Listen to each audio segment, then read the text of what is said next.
Hola, ¿qué tal? Bienvenidos a Vínculo Jurídico. El día de hoy continuamos con el desarrollo de la interpretación del Código Civil de la Ciudad de México. Por ahí dicen que estoy loco, que son demasiados artículos a estudiar, pero pues bueno, vamos a darnos a la tarea. Tenemos todo el tiempo del mundo para lograrlo. Yo lo que quiero es que estudiantes o colegas tengan aquí una fuente de información en donde puedan entender un poquito mejor los numerales que contiene el Código Civil de la capital mexicana.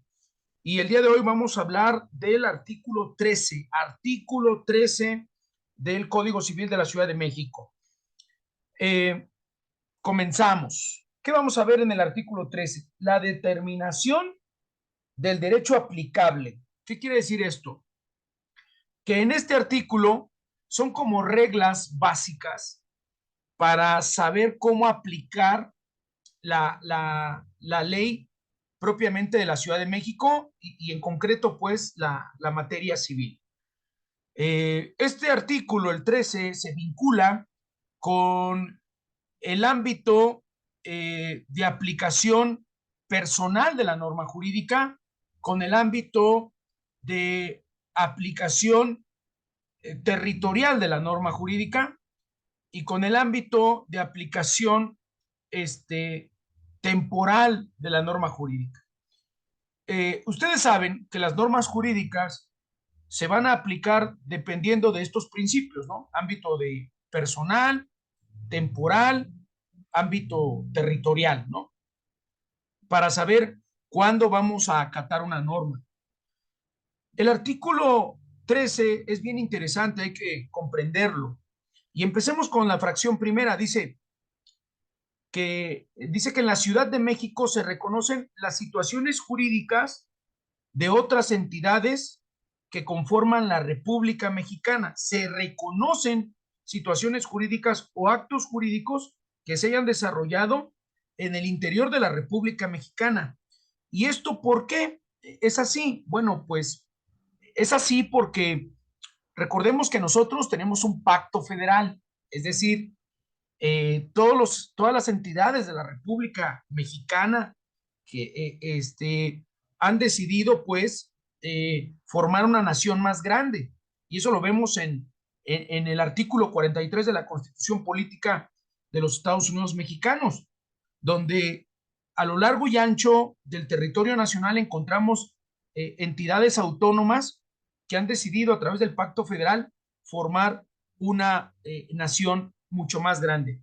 Y esto hace que se asocien, provoca que reconozcan entre sí la existencia de otros sistemas jurídicos internos que van a generar figuras como el matrimonio, como la adopción, como el testamento, como el poder, como el mandato, etcétera, etcétera, que son válidos no solamente en el lugar de origen donde se crearon, sino que también más allá de esas fronteras, digamos, fronteras entre entidades, por supuesto.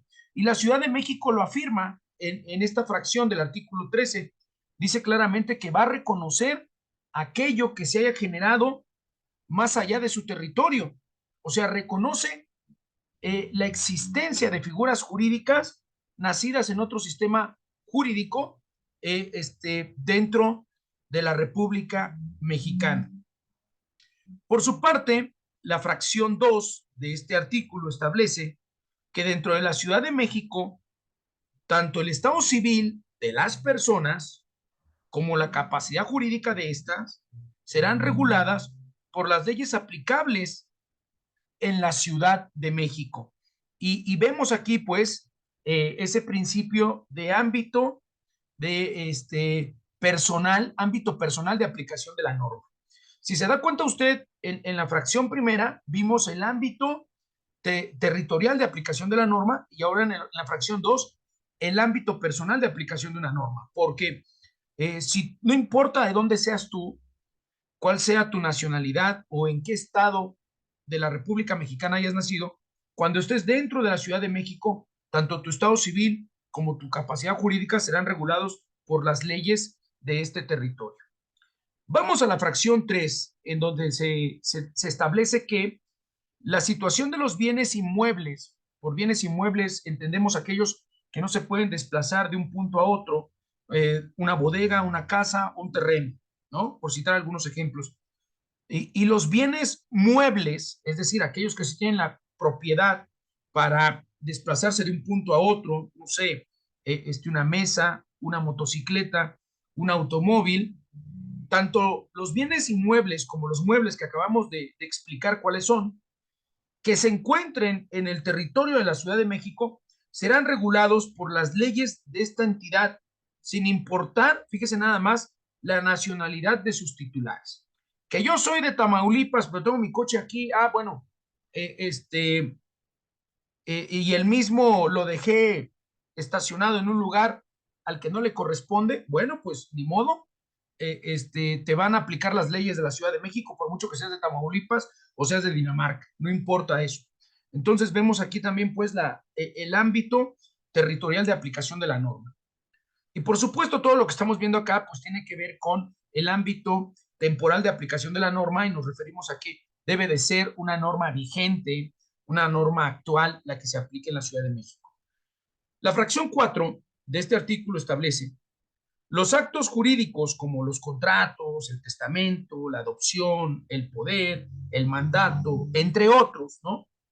Tendrán la forma del lugar donde se constituyeron, pero si surten efectos en la Ciudad de México, entonces habrá de aplicarse la formalidad de esta entidad. Si tú hiciste tu contrato de compraventa en Durango y tiene que ver con un bien inmueble ubicado en la Ciudad de México, bueno, pues aplicaremos la formalidad de la Ciudad de México. Sin embargo, la fracción 5 establece que los actos jurídicos, la fracción 5 dice que los actos jurídicos creados en otra entidad de la República, pero con efectos en la Ciudad de México, se regirán por el Código Civil de esta entidad, salvo que las partes involucradas asignen la aplicación de otro derecho.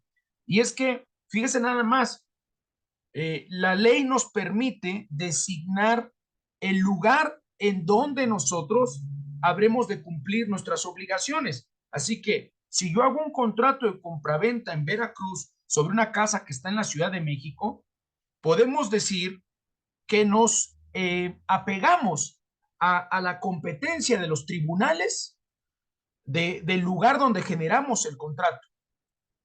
Y esto es interesante porque yo puedo hacer mi contrato en Tamaulipas, ¿sí? Sobre un bien inmueble de Tamaulipas. Pero como vivimos en la Ciudad de México, pues yo quiero que habiendo cualquier controversia, intervengan los órganos jurisdiccionales de la Ciudad de México. O sea, existe la posibilidad de hacer un contrato en un lugar y someternos a la jurisdicción de otra entidad. Y bueno, pues hasta aquí el artículo 13. Espero le haya gustado esta interpretación que hacemos con mucho respeto, con mucho cariño para todos los que nos están siguiendo y nos vemos en la siguiente emisión. Muchísimas gracias a todos y cada uno de ustedes.